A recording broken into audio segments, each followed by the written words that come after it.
Welcome, brothers, sisters, working class heroes. This is the Rick Smith Show. Thanks so much for being here today on the big program. Lots to get to, lots to talk about. Federal Reserve jacking up the interest rates another 0.75%. And I'm going, is it that the Fed wants to destroy the economy? Is it that they want to slam on the brakes with both feet and screech the car down the road till it gets off into the ditch? Because that's the only thing I'm thinking of this fast to continue to raise interest rates. And then they're talking about more in the next two meetings, maybe another 1.25% increase. I got to tell you, I think our inflation isn't because of this. And I think the damage that they're going to do, look, I'm not an economist, but it seems a bit aggressive. In fact, the last time the Fed did something like this, 1990 brought us massive recession.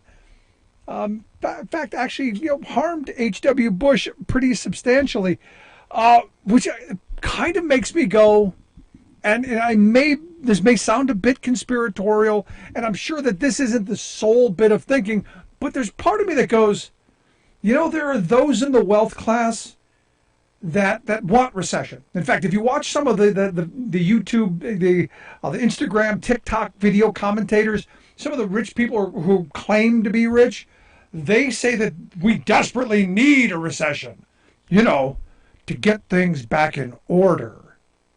And, the more I see that frame being laid out in front of me, the more I hear the wealth class saying, we need to get things back the way, where they used to be.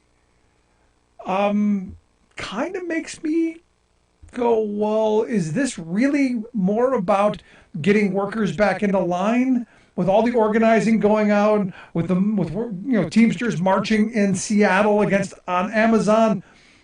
Is this to make people, hurt, make them desperate, make them pliable again? So, force them back to work.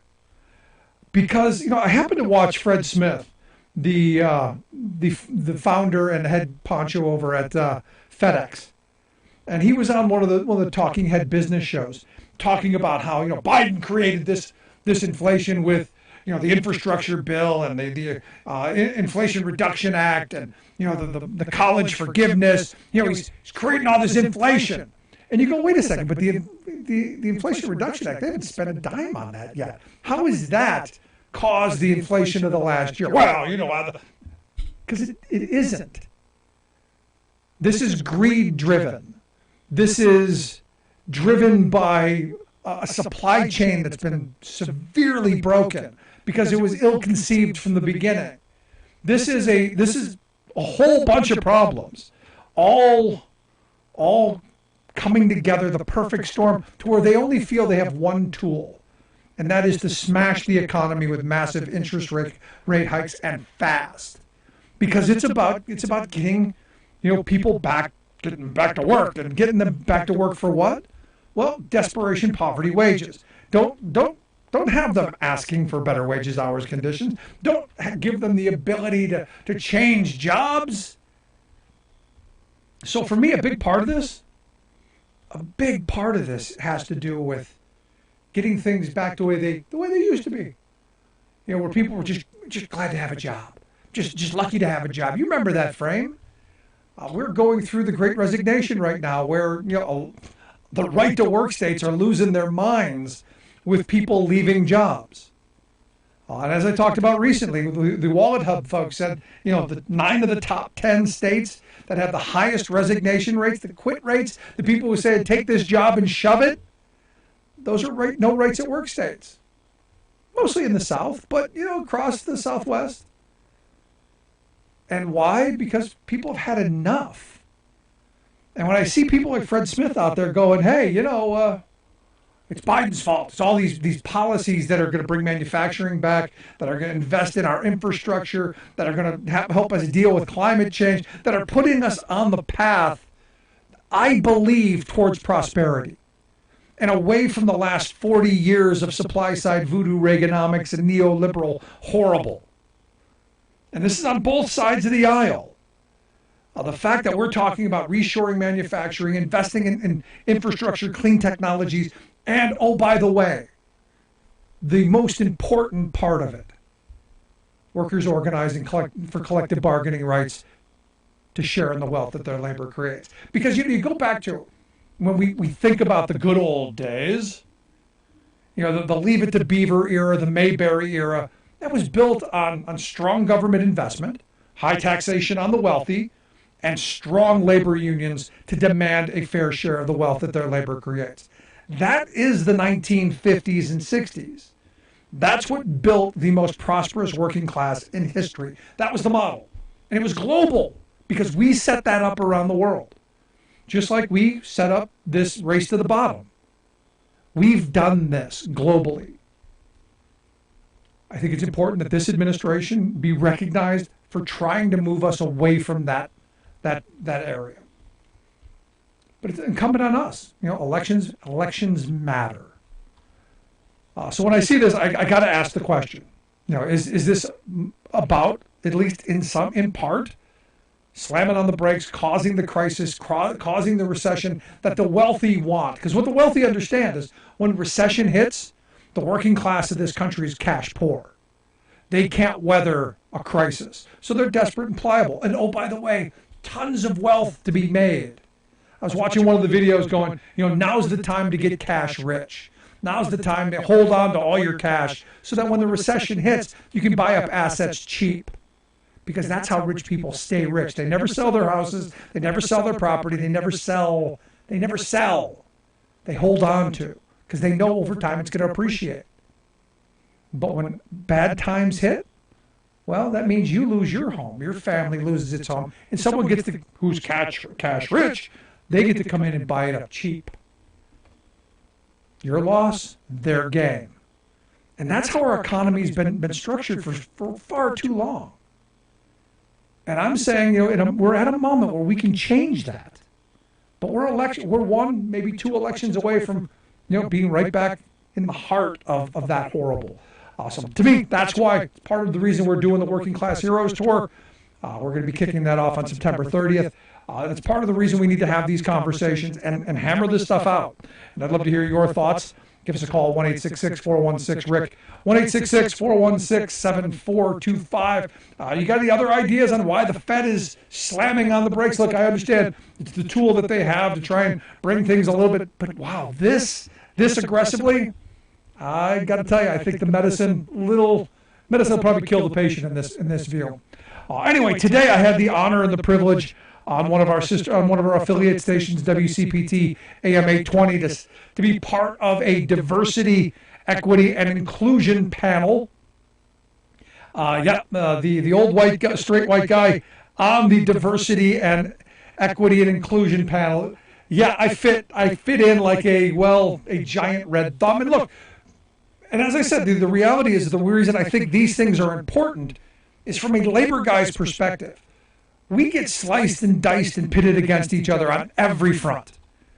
Male, female, white, black, gay, straight, this religion, that religion, however they can figure out to pit us against each other. So we don't ask for better wages, hours, conditions. Because for me, everything comes back to the kitchen table. Everything comes back to, can you support your family? Can you keep a roof over your family's head? Can you prepare for your children to grow up and go to college? And can you lead a decent life? And can the work that you do, fund that? I believe we can have a system that does that. But as long as we're pitted against each other, not going to happen. And you go back to our labor history, and one of the things I talked about is, in the South, at the end of slavery, what they did is they passed laws to lock black people up for no reason. Oh, well, you were standing around. Go to jail. And they would give them lengthy jail sentences. And then the states had these lease convict agreements where they would lease out these people that they arrested for chumped up nonsense, and they would use them to break strikes. So the white workers who were in the mines going, hey, we want better wages, hours, conditions, their strikes were being broken up by people who didn't have a choice. But it was that visual, that division that caused them to hate each other. And look, they were both going to the bottom. And the people cashing in, well, the folks in the ivory tower. So for me, again, it's never the issue. I never look at the issue from the right-left frame, from the black-white frame. And as I said, look, I grew up in a housing project on the west side of Cleveland, a minority in a minority community. We used to play a neat game. I said this. We played a neat game. It was called Chase the White Kid and Beat Him Up. Sure, it was a fun game had I not been the white kid. And I always joke, because I joke that I'm half black. The other half at the time was blue. Because I got beat up a lot. Get it? Black and blue? Yeah. But I did realize at a very young age, and this is where the point is, that black and white didn't matter as much as green. The color that mattered most was green, and neither of us had it. We were both broke. And while we were supposed to be pitted against each other, when you don't have food at the end of the month, when you're worried about keeping the roof over your head, that division on race doesn't seem to matter as much. But you start moving up the economic ladder where we're creating the Hunger Games, where we're going, hey, if they win, you have to lose. This is where the division happens. And this is where we need to start coming together. And this was my point while being the straight white guy on the panel. This is why it's important. We have to put these differences aside if we're going to move forward as workers, as a country, as a citizen. We don't always have to agree individually, but as a matter of the country moving forward, we have to come together. And the workplace for me is that place where we do it. And I told the story. Look, 30 years ago, we had someone who was transgender back then. And do you know who cared? Nobody. This person went, and we'll say his name was Ron at the time. Ron went away, was gone a couple of months. Ron came back, was Ronna. Nobody cared. Because, well, got to keep their job, did the same job, made the same wages, lived their life. Life, liberty, pursuit of happiness. Nobody cared. Now, did people talk behind your back? Yeah. But they talked behind his back, too, because that's what we do. Individually, you're not going to change hearts and minds in the moment. But institutionally, that's where we have to move forward. It's one of those things. Now, again, you're always going to have people pitted against each other. Like this story coming out of Michigan. There's a guy running for Congress who's caught everyone's attention in this day. His name is John Gibbs. Black guy, went to Stanford. But while he was at Stanford, he founded, I guess, a think tank, if you want to call it that. The Society for the Critique of Feminism, I guess, is what it was, and it argued that women folk, you don't have the characteristics necessary to govern. Sorry, you just don't have it in you. Sorry, men are smarter than women. This is the black gentleman making his assertion again, dividing us, not just on black white, but male female. Because he didn't make the argument that black women couldn't govern. He said all women. And he's kind of taking a shot for it now because, well, he's running for Congress. Now, will this matter to the MAGA crowd? Doubt it. But it is interesting to see how individually we're able to pick and choose, where institutionally, I think we all understand. Women and men, they've got different skills, different talents, but neither is better or worse at governing. We could argue we're all bad at it, especially when our Republican friends who write nonsense like this at made-up think tanks think that they know how to govern best, which is to destroy. Anyway, love to hear your thoughts. 1-866-416-RICK, 1-866-416-7425. Going to take a quick break. Right back on the other side. Going to talk a little bit about the little announcement that came out of New York today. Something came out of New York. Maybe we'll figure that out. Right back after this. Stick around.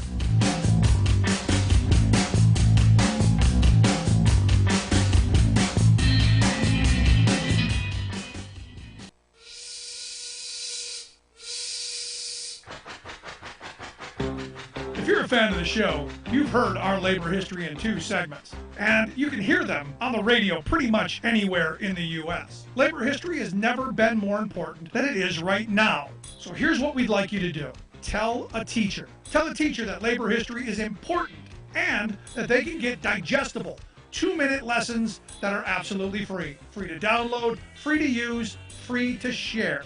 Tell a teacher to go to thericksmithshow.com/history and help us put labor back where it belongs, in the classroom. You know, generations of American workers fought, bled, and died to build the American way of life. It's our job to keep their stories alive. Go tell a teacher that we're here to help them do just that. Find us at thericksmithshow.com/history today.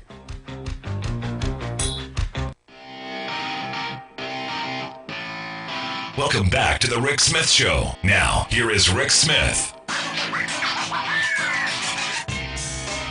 So I'm guessing someone's going to take someone's going to have some problem with Mr. Gibbs' comment that women are not as smart as men and can't govern. Let's go to the phones and let's. I'm sure Alice is going to have a thought on this. Alice, what do you make of this? Are women just dumb? Is that the point? Obviously, the man is deluded, and he knows nothing of history. So we have a problem with that. Not a thing. Oh, I have a problem with it. A big problem. Apparently, he knows nothing of history. Of course, you know, we've been indulging in this revisionist history, you know, for a couple of centuries. But when you look back and take away the revisionism, there was actually a period of for about 2,000 years in the Middle East, where Turkey and whatnot, where it was ruled by women for over 2,000 years, and there was absolutely no war. And then, of course, you know, some of the steppe tribes came in that were patriarchs and took over. But obviously, he knows nothing. Alice, shh. Shh. Not allowed to say that, 'cause they weren't Americans. I don't care. I can trace my heritage back. Can he? See, now I'm going to pull out that elite card, because I'll do that every once in a while. All right. We got the word from the elitist. I got you, Alice. You're pulling the elite card. I got it. Well, you know, I have the ancestry. I don't have the money, but I do have the ancestry and the education, so there you are. Good stuff. Appreciate it, Alice. Thanks so much. Bye-bye. I would hope, and this is one of those moments where you hope that women would take offense to that and then go vote. See, because voting is the way to, you know, in this country, we express ourselves. Now, remember the stories of Al Capone? You know, murder, mafia, you know, crime, all that stuff. It was the IRS that took down Al Capone. No, none of the other criming that went on. Interesting to kind of bring that up in this moment. And also interesting to remember that Rick Scott, if you remember Rick Scott's 11-point plan, he wants to cut the IRS by half. You know, the richest guy in the Senate wanting to cut the IRS. It kind of makes you wonder. So also, remember when Hillary and Donald Trump were in the debates, and she pointed out that he had paid no federal income tax for a bunch of years, and Trump didn't bother to deny it. In fact, said that makes him smart. Remember that?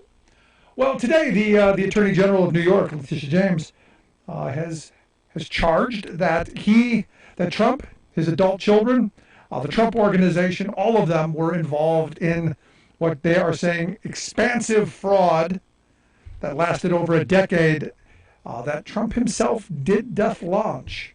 And, you know, some of the stories coming out of it, you go, well, you know, they're just piling on. You go, one of the stories that caught my attention is they were saying some of his properties he had overvalued. And I know people say, well, you know, we all overvalue our property a little bit. Yeah, you know, so that we can get the loan to, refinance our house. And look, they all do a little bit. But some of his properties, 3,300%. So I was thinking about this today. I'm going, okay, because understand, this is what rich people get away with all the time. So the good thing is, while I don't think anything's going to come out of this for Trump, maybe a slap on the wrist, maybe a fine, who knows.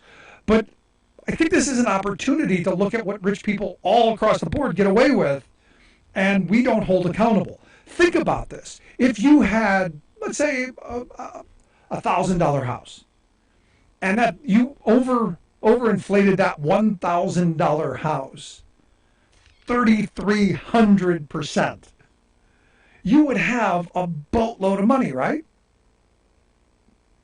Right? You'd have $3.3 million. Just around that area, right?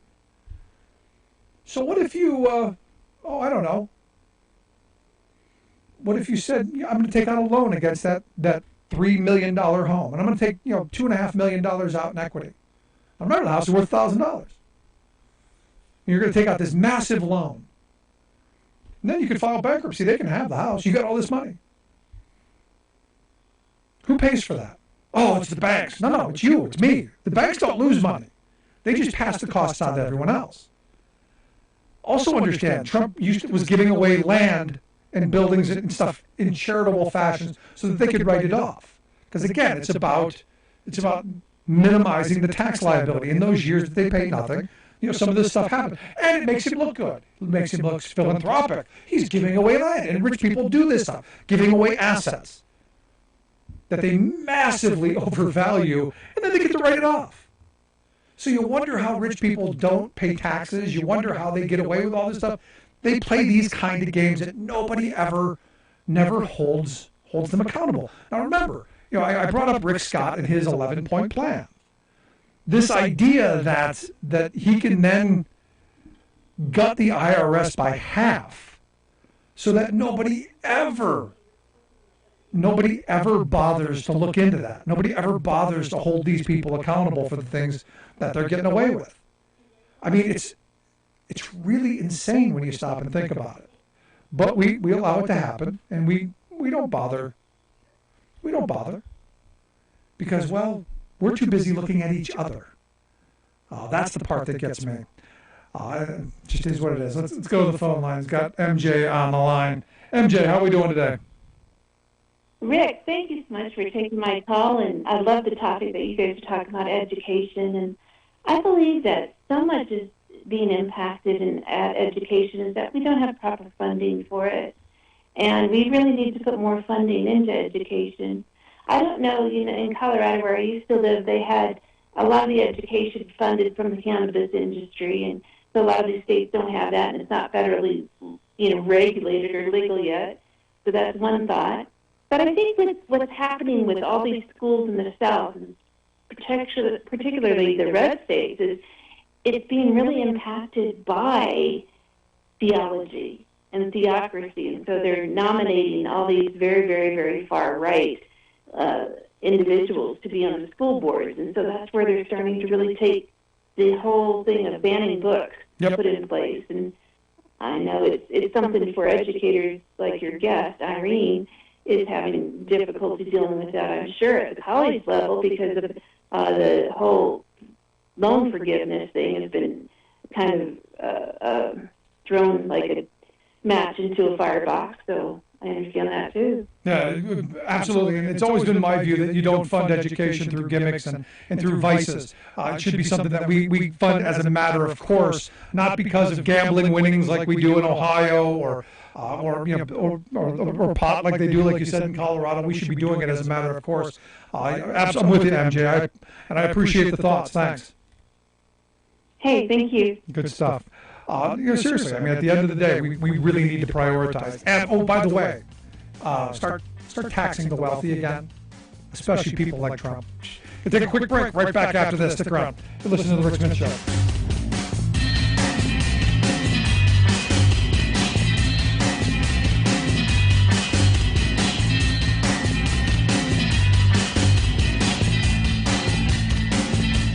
I'm Rick Smith, and this is Labor History in 2.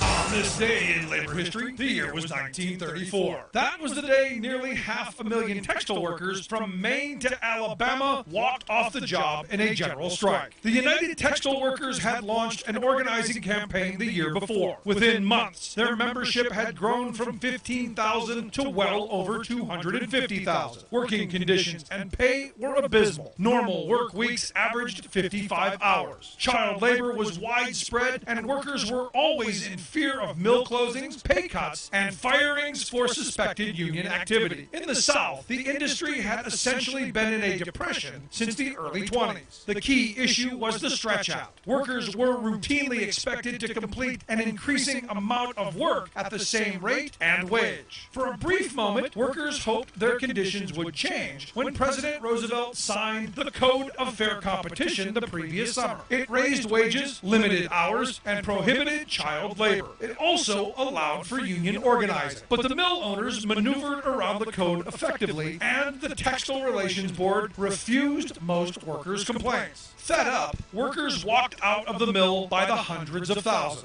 They used the flying squadron tactic employed by Minneapolis Teamsters earlier that year, traveling from town to town, from mill to mill, calling workers out on strike. Mill owners were shocked. Within days, strikers confronted thousands of police and scabs. More than 40,000 National Guardsmen were called out in 16 states. Over the course of the strike, 16 people would be killed and hundreds more injured. After 22 days, union leaders called off the strike when President Roosevelt promised a government survey of industry conditions. It was an outrage, a betrayal, and a defeat felt for decades. Like what you hear? Check out more at laborhistory.com.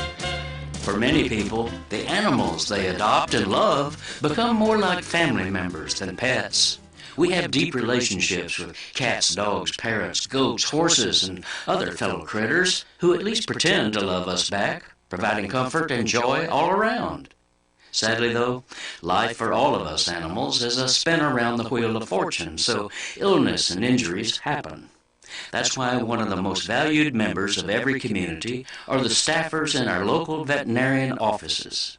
Practically all vets, nurses, technicians, and support staff are there chiefly because they love animals and get personal satisfaction from providing care for them. When I say they are there, I not only mean 9 to 5, but this group of independent health providers are committed to being there when needed, including off hours and days off, for animal misfortune and suffering don't go by clocks and calendars. Local practitioners also try to be there for low-income people, offering deferred payment plans and even discounted fees so their animals can get the treatment they need. But wait, sound the ambulance sirens. Something is going horribly wrong. This venerable profession has recently been collapsing into a corporate model of Wall Street-owned chains. They're monopolizing markets, reducing staff, gutting service, and prioritizing the love of money over the love of animals. It's not uncommon these days for frantically worried customers to bring an ill or injured pet into their old reliable vet office, only to find it has quietly come under chain ownership, is understaffed, and is unwilling to accept the patient, forcing a desperate scramble to find emergency care, often out of town. This is Jim Hightower saying the same profiteering corporate mentality that has proven disastrous for human health care is now rapidly locking down pet care. And that's an act of animal cruelty.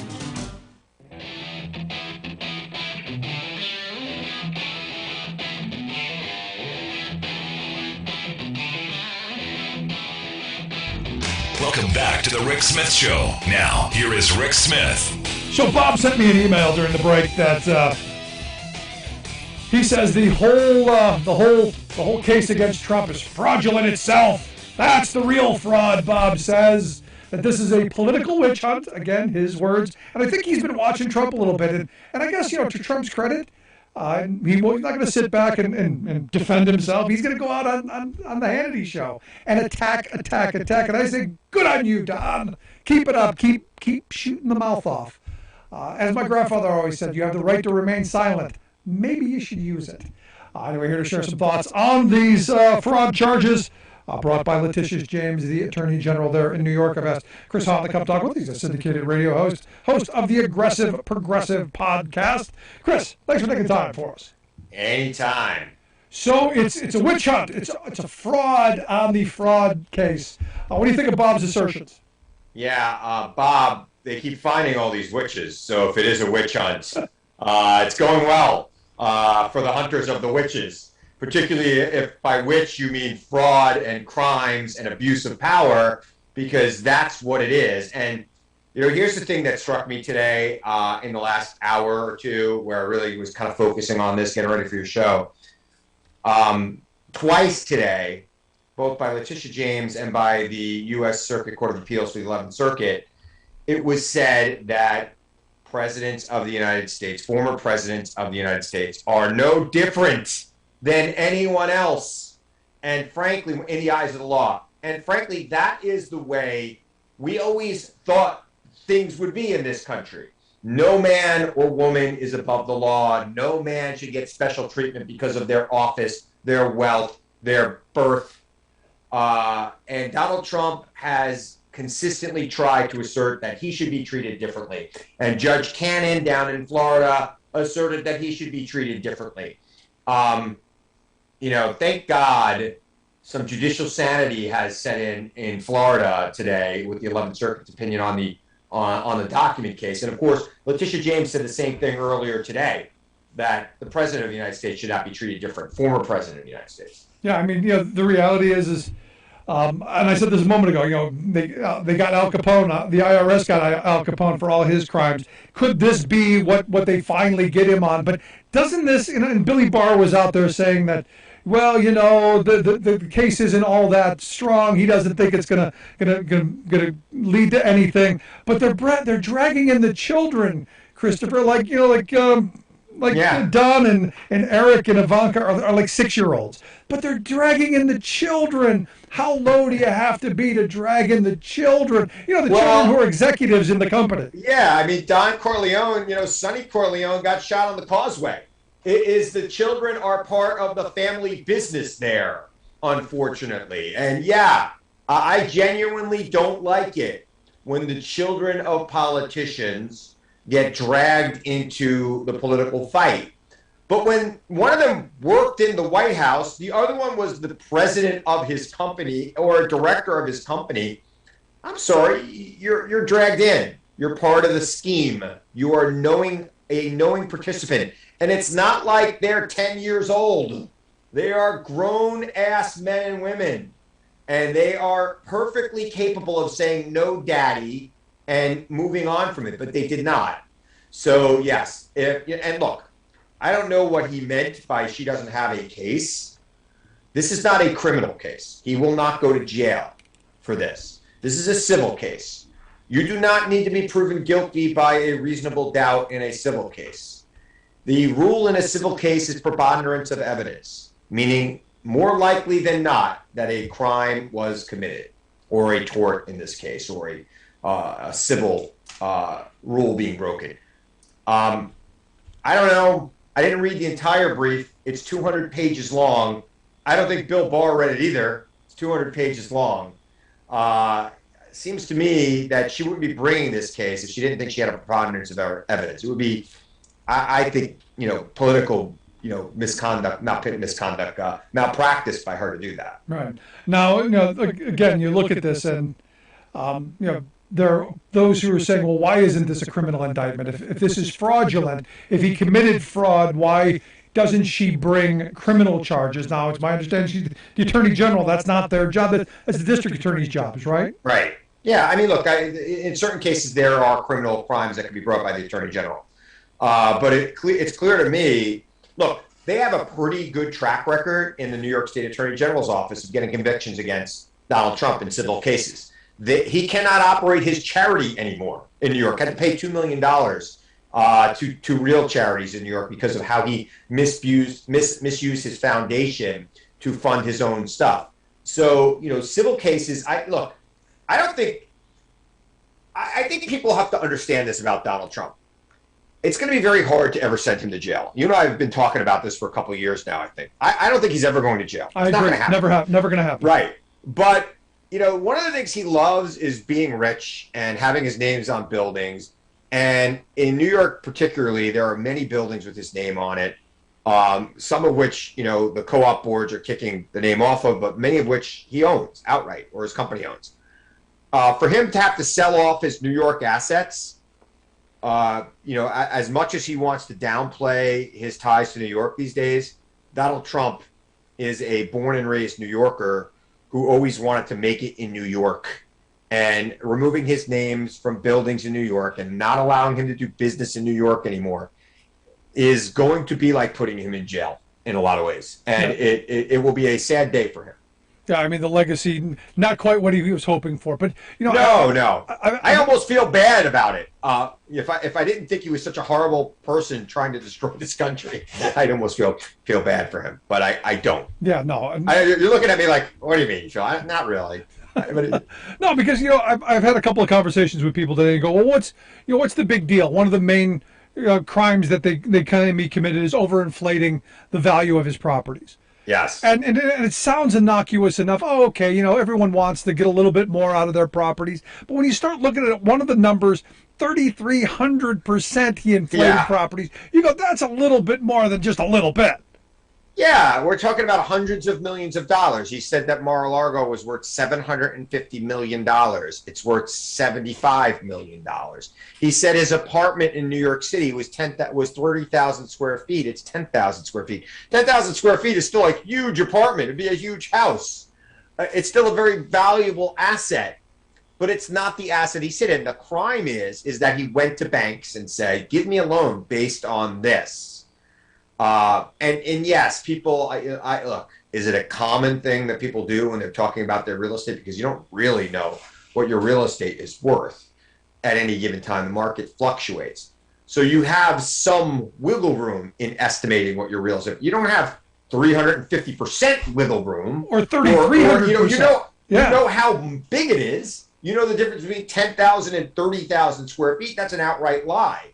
And that is something that he used to try to make more money and to make himself richer and to defraud banks. Yeah, so what do you say to people who go, well, who cares? It's just the banks. Who cares if the banks get defrauded? What's that got to do with me? What it has to do with you is this man wants to be president of the United States again. And I think it's kind of important for people to understand what a fraud he is. And I get it. You had your guy, write you today on Twitter or Facebook, telling you why he's not a fraud. And there's some people who are going to just believe him no matter what. But elections in this country are won on the margins. You don't have to convince everyone that he's a fraud who's voting for him. If 1 or 2 or 3% of Trump voters say, I'm done with this guy, he's done. It's over. Can't win. I mean, how many votes did he win? How many votes did he win Pennsylvania by in 2016? It was like less than 100,000 votes. Biden won Pennsylvania by less than 100,000 votes. 50,000 votes is all you really need there, right?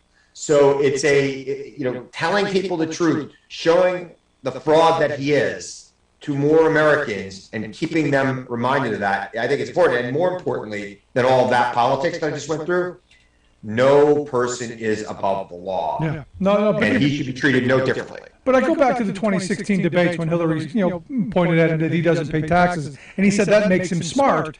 This is how he doesn't pay taxes. So for me, this is what rich people get away with all the time. So the fact that we're seeing this, you said that nobody's above the law. Yes, they are. Constantly. And I look at Rick Scott, one of the richest guys in the Senate, wanting to gut the IRS in half. Yeah. Going, this all plays into this. So that kind of anger that you see in the working class because people are struggling. Well, he wants to gut the IRS in half, but he wants to make sure that you and I pay more taxes. Exactly.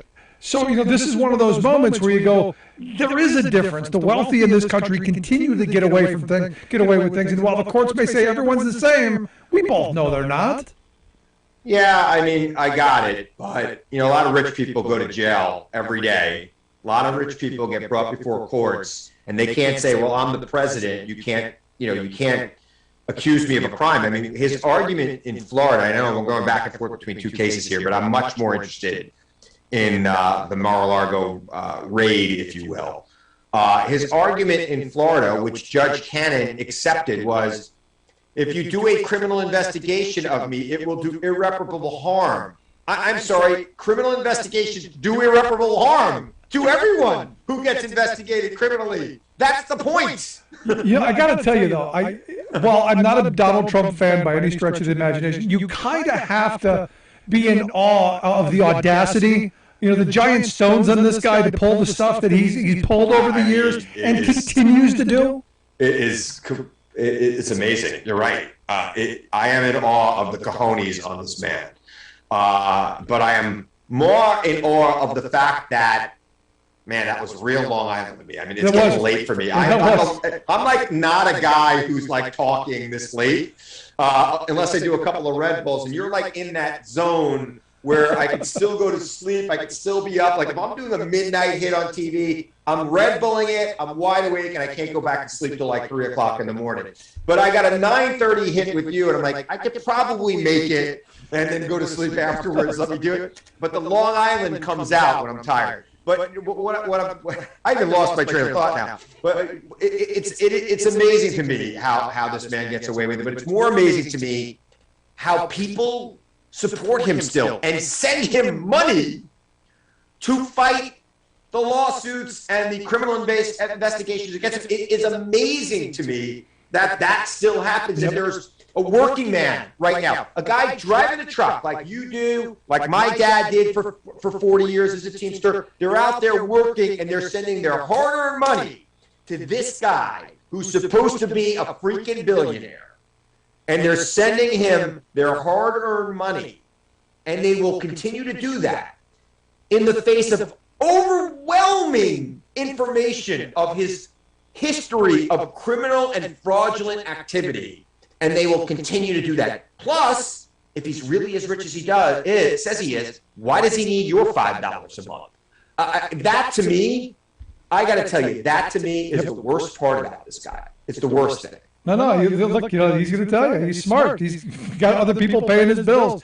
OPM, man, other people's money. You're listening to The Rick Smith Show here with Chris Hahn, syndicated radio host of the Aggressive Progressive podcast. You want to check out his stuff, ChristopherHahn.com. We'll get links out on social media. Now, you're talking about Mar-a-Lago and the raid. And look, we've found out recently how much, classified documents he's had, how he's misused it since he left the White House. I want to know, how much did he do while he was in the White House?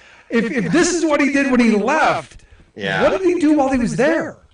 Well, unfortunately, when he's there, he can do whatever he wants, right? He's the president of the United States, and he is the ultimate declassifier, right? He's the ultimate authority on what is and isn't classified. Now, I am a big believer that we classify far too much in this country, and we probably should, the public and the people should have more access to more things so we know what's going on. But that said, I doubt he ever declassified anything formally. And that's a big red herring, a big bluff, a big lie. I thought he waved his hands. Isn't that what Cash Patel said? Some kind of order. I had a magic order that I only told myself. It's just, it's first of all, a document itself is not classified. It's the information on that document, and you must assume that information exists in other parts of the government other than the document that has been handed to the President of the United States for him to review. So if you're going to declassify it, you need to declassify that information wherever it is in the government so everyone has the opportunity to read it and understand what it is. And unless he did that, he didn't declassify anything. So the argument is stupid. It's ridiculous. How Judge Cannon even gave any credence to it at all is beyond me. But the 11th Circuit cleaned it up today. Thank God. Yep, thank goodness. And we'll see where this. So does anything come out of this? I mean, ultimately, I've got friends who are saying, no, it's not a big deal. Hillary's emails, Chris. Hillary's emails. Yeah, I mean, Hillary's emails kept her from being president. And as I have said, I don't think the man's ever going to jail. I think that there'll be some sort of punishment here for this. I don't know what it's going to be. It's not going to be jail. But again, I'm not looking for 50% of Trump voters to stop voting for him. I'm looking for 1 or 2% to say I've had it with this man. And I got to tell you, I talk to a lot of them. I mean, I go on a lot of conservative media. I get a lot of messages from them. I have seen a change in some of them, not all of them. And again, it doesn't have to be much. And I think that if you look at what's going on with the midterm elections right now, you look what happened in New York 19, you look what's happened in Alaska. People are tired of these scam artists. I mean, Sarah Palin lost to a Democrat for an open congressional seat in Alaska, not because the Democrat ran this great, tremendous campaign. DCCC, I don't think even spent any money there. She lost because the people of Alaska didn't want another Donald Trump, didn't want another person who's going to be there just for themselves. And it wasn't everybody. Sarah Palin still got 48% of the vote, but that wasn't enough. 48% does not make you a congressperson in America. So, I think that there's a critical mass forming that is going to defeat Trumpism, not in 4 years or in 3 years, but this year. I think there's going to be some significant surprises in the elections in November. Maybe a governor or two that we're not even thinking is in trouble right now. Interesting. So you think Trumpism as a whole could go down? I'm thinking just Trump and the DeSantises of the world, the Mastrianos of the world, take that on and go forward. But I hope you're right. I don't think the Mastrianos have any chances in hell of getting elected. I sure hope you're right. From your lips. Mastriano, look, I wouldn't say the same thing about Dr. Oz. Because Dr. Oz kind of is like a casual Trumpist, right? Mastriano is full-blown, probably was in the Capitol. We just don't have any video of it. Kind of Trumpist. Yeah, no, I put him as a Nazi, so there's yeah, I mean, exactly. That guy's not getting elected. People understand who he is, what he's about. And in the same vein that as Sarah Palin loses her election in Alaska, I'm sorry, Alaska's a lot more conservative than Pennsylvania is. And I just don't see a way for Mastriano to win Pennsylvania. Now, my worry about Dr. Oz, and I do believe we should win Pennsylvania. I believe Fetterman should win. I worry about Fetterman. I saw his interview last week. I keep saying this to you. I wish he would put on a collared shirt so that the 1% of people who say, what is up with that hoodie, who decide not to vote for him in a state like Pennsylvania, which 1% could really make a difference. It's driving me freaking crazy, Rick. I like him. I like what he stands for. Put on a tie. Just a couple of times. Not all the time. Once in a while. So that people know you're serious about the job you're running for. People like some 75-year-old retired truck driver who wants his senator to put on a tie. I'll send you a picture. You've got a picture of him in the tie? Sure. He's lost a lot of weight. Yeah. And I bet you he'd look pretty good in a suit right now. He should probably buy one. Yeah, I've seen him in a suit and tie before. There are pictures out there. I will send you one during the break. Rick, have you seen it this year? No. I haven't. No. Right? I get it. That's his shtick. I don't like shtick in politics. Gotcha. I like winning. And this is, nothing, the shtick's going to suck if he doesn't have a job next year, right? And we have Dr. Oz for 6 years, a guy from New Jersey, running, as a senator in Pennsylvania. I mean, you want to hold on to the shtick for that? No, I'm with you. I'm with you. Dr. Oz to be the 51st vote for Mitch McConnell? I mean, that's sickening to me. I hear you. Get you. I know he listens to your show, too. Yeah. So I'm speaking directly to you, Lieutenant Governor Fetterman, who I like. I find compelling. I want you to win. I'm a political strategist. Pennsylvania is a 50-50 state. There you go. Anything could turn people off or anything could turn them off. There you go, John. Chris wants you to wear a tie. Good stuff. Chris, I appreciate the time, man. As always, good stuff. I'll look forward to having you back again real soon. Anytime. Good stuff. Our good friend Christopher Hahn. Make sure you check out his website, ChristopherHahn.com, and the Aggressive Progressive Podcast. Quick break. Right back.